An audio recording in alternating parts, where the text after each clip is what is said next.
Hi Ardent, welcome back to another week of programming preview. We are with Monday, April 20th, and we're starting today out with the strength portion. So we're doing 5 sets here, so it's one after the other, starting with that kettlebell squat. So Allison's going to demo for us. This is kind of meant to be more of a goblet squat, just kind of a weighted up at the top.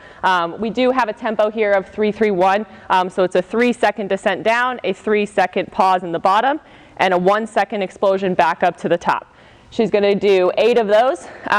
Really focusing on time under tension, making sure that we are gaining strength through that tension. That's how we do that with little weight at home. After we finish up our 8 kettlebell squats, she's going to move into 8 and 8 single arm bent over rows. We can do this a couple different ways. It is meant to be a hinge motion, so she's going to send those hips back, keeping that nice flat back. She's going to pull that elbow nice and tight to the side, all the way up to the body, and all the way back down.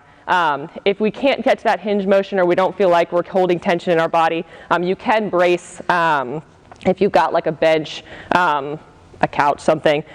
Make sure that she's keeping that nice flat back, nice, slow, controlled motion. You can do either of these with a kettlebell or a dumbbell, holding in that goblet position for the squat, and then obviously just hanging that kettlebell down by the side for the bent over rows. You can rest about a minute between set. You want to make sure that you keep this thing rolling, but are resting efficiently in between each. Moving on to the 4 rounds for our workout. It's going to start out with a 100-foot farmer's carry. This is meant to be done with 2, so whether you have 2 dumbbells or 2 kettlebells, just keeping those shoulders nice and back. Don't let them slump in the midsection.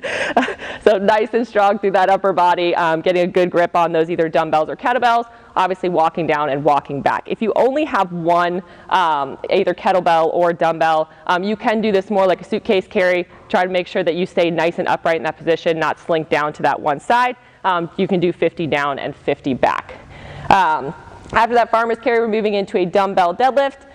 15 there. So once again, we've got both of our dumbbells. Our legs are maybe a little bit more narrow, maybe a true hip width than would be with a regular barbell. She's going to unbuckle those knees, send those hips back, touching just one bell to the floor or somewhere down below the knee. If you find that you're losing your midsection trying to get all the way to the floor, then just treat this more of like an RDL, keeping tension in those glutes and hamstrings and squeezing back to upright.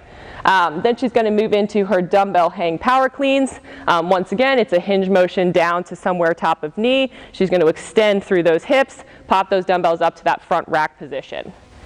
Last but not least, she's going to move into her box jump. 24-20 is the aimed height here. Obviously, whatever you have at home. If you don't have a box at all, then you can just jump over something. It's going to be a 2-foot takeoff, 2-foot landing. She's going to open those hips up at the top. You can choose to step down or jump down. Just try to keep this a nice, slow, and controlled motion.